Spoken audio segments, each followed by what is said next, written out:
Olá pessoal, este é o terceiro e último vídeo da série de vídeos para demonstrar como implementar a interface gráfica do jogo da velha.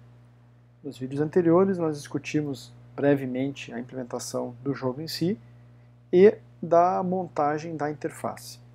Neste vídeo focaremos no funcionamento da interface, ou seja, na interação da interface gráfica com o jogo, com a classe jogo da velha. Então, o primeiro passo a ser feito é o método que realmente efetiva a jogada, né? Então, isso é feito dentro da ação jogada. A ação jogada tem um método chamado ActionPerform. Então, é nesse método que faremos o tratamento, né, do evento de clique sobre cada um dos botões. Então, o primeiro passo é identificar qual botão produziu a ação, né, produziu o evento.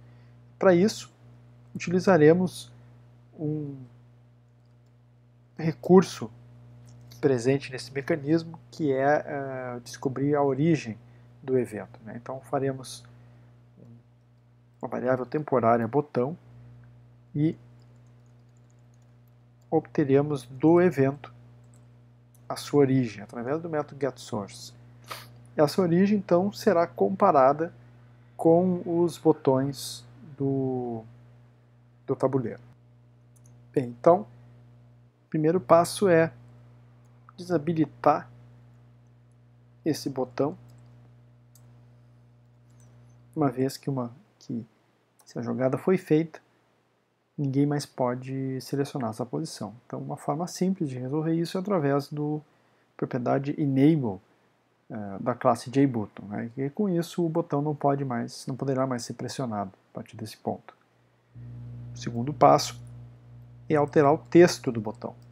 Então, queremos colocar no texto do botão o jogador, né, o código do jogador que acabou efetuando a jogada. Então, relembrando, a classe jogo da velha tem um método chamado getAtual, que retorna então esse jogador. Porém, uma vez que setText espera uma string, então é necessário converter o getAtual para a string, né, para uma string correspondente. E para isso pode-se utilizar o método toString da enumeração, e com isso se resolve o problema. A seguir, temos que verificar então qual dos botões foi efetivamente pressionado, né? Então, para isso, precisaremos novamente de dois for alinhados, um variando em linhas, o outro variando em colunas. E aí, com isso, se verifica se a variável botão, que é a referência ao botão pressionado, é a mesma referência da grade naquela posição. Se for, então encontramos o botão que foi pressionado. Nesse ponto, o que tem que se fazer agora é jogar. Então, a classe jogo da velha tem um método jogar, então utilizamos o objeto jogo para então alterar a representação interna do jogo. Então vai alterar o estado do jogo, de maneira que se possa depois testar pelas condições de empate, derrota, ou o jogo não terminou ainda. Podemos aproveitar esse momento e alterar o label estado. Então, terá o texto do label estado, indicando o próximo jogador, né? Lembrando que o método jogar faz isso no final, alterna entre os jogadores. E a princípio isso faz a lógica de jogo funcionar, pelo menos os botões vão funcionar e eu não conseguirei pressionar mais de uma vez o mesmo botão. Então vamos verificar como está o jogo até o momento. Executando o jogo, podemos agora também remover esses números, né? O jogo ficar mais interessante. Reparem, quando eu pressiono, imediatamente o botão é desabilitado e o label é alterado para o próximo, indicando que agora é a jogada do jogador O. Então, o jogo vai executando até que não se pode mais fazer nada. Né? Então, esse é o momento de detectar, por exemplo, que, bom, até antes, né, que o jogador X havia vencido, ou o jogador O, né, dependendo de quando aconteceu. Então, continuando o código, nesse momento, bom, primeira coisa, seria bom verificar se houve um vencedor ou se o jogo empatou. Né? Então, eu vou criar um método, vou chamar um método, para separar um pouco as coisas, chamado verifica vencedor. Eu vou imediatamente retornar desta ação, né, para não perder tempo mais dentro do for. Né? Uma vez que eu encontrei o botão, não tem por que eu continuar procurando o botão, porque eu só vou encontrar esse mesmo. Então agora o que você tem que fazer é produzir esse método verifica vencedor. O Eclipse identifica que o método não existe e imediatamente sugere duas possibilidades. Né? O método pode ser criado dentro da ação ou o método pode ser criado na classe principal, que é a janela jogo. Então eu vou criar na janela jogo, né, para tentar manter a ação mais limpa. Então, criei o método, ele aparece aqui embaixo. Então esse é o método que fará a verificação, fará o tratamento, né, de condições de vitória e empate. Bem, então vamos escrever o código deste método. A maneira como vamos fazer isso é através de testes. Né? Então, o jogo da velha, existe uma enumeração chamada vencedor. Vamos colocar uma variável local para isso. E agora, utilizar o método getVencedor. Então, existem algumas possibilidades nesse ponto. Se o jogo o jogo não terminou ainda, então, comparando com nenhum, certo? Então o jogo não terminou, simplesmente retornamos. Não tem mais o que ser feito nesse momento, então o jogo ainda está ativo e podemos então retornar. A segunda possibilidade é ter havido um empate, ou seja, o jogo já encerrou, o total de jogadas atingiu o valor 9, e aí, portanto, verificamos se o estado é empate. E aí, neste momento, o jogo precisa ser reiniciado. Então, primeiro vamos informar o usuário que houve um empate. Para tanto, utilizaremos uma classe da API Swing chamada JOptionTame. Essa classe ela oferece métodos para a criação simplificada e facilitada de diálogos com o usuário. Então, utilizaremos um diálogo bastante simples chamado showMessageDialog, e para esse diálogo duas informações são necessárias. Então, o componente Py, ao qual o diálogo estará vinculado, eu colocarei null, que não é necessário, e aí a mensagem no caso é o jogo empatou. E, finalmente, após apresentar a mensagem, chamaremos o método reiniciar.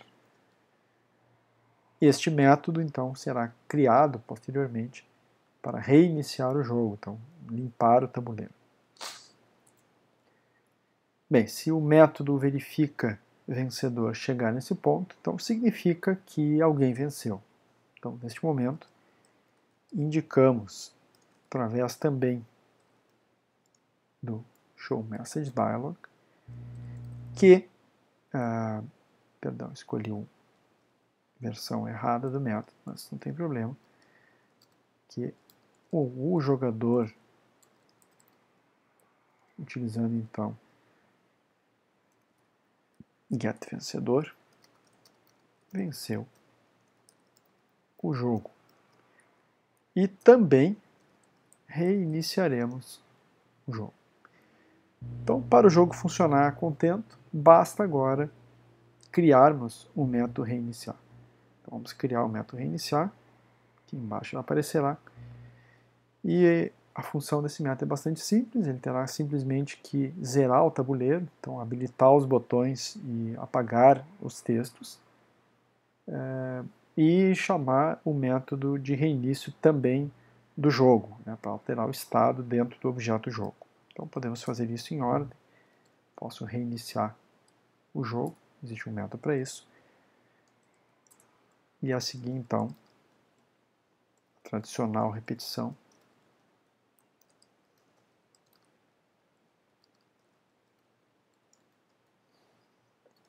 Dentro da repetição, a grade na posição IJ terá o seu texto apagado e não podemos esquecer também de habilitar o botão. Lembrando que os botões, ao serem pressionados, são imediatamente desabilitados pela action. Feito isso, basta então alterar o rótulo estado, pois o jogador que inicia, né, terá que ser ajustado. Então, jogador, dois pontos, jogo, get, atual. Então vamos testar agora o jogo com a funcionalidade completa. X, O, X, O, X. O jogador X venceu o jogo. O jogo reinicia, limpa todo o tabuleiro, inicia sempre o X. Então, X, O, X, O, X, O. O jogador O venceu o jogo. E, finalmente, a condição de empate.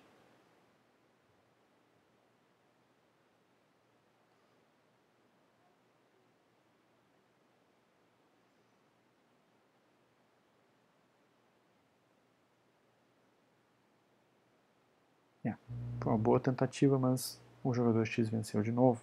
Então, vamos tentar mais uma vez. X, O, X, O, X, O, X, O e finalmente X. E agora então consegui empatar comigo mesmo. O jogo empatou. Ok, testamos todos os casos. Ups, o jogador nenhum venceu o jogo. Aparentemente há um pequeno bug. Bom, o bug é facilmente corrigível, felizmente.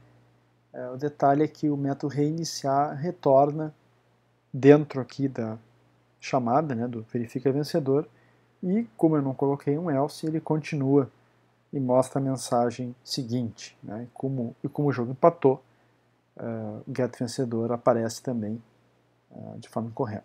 Então, a única coisa que falta aqui é um return. E agora sim, o jogo funciona, né, se empatar, irá reiniciar da mesma maneira.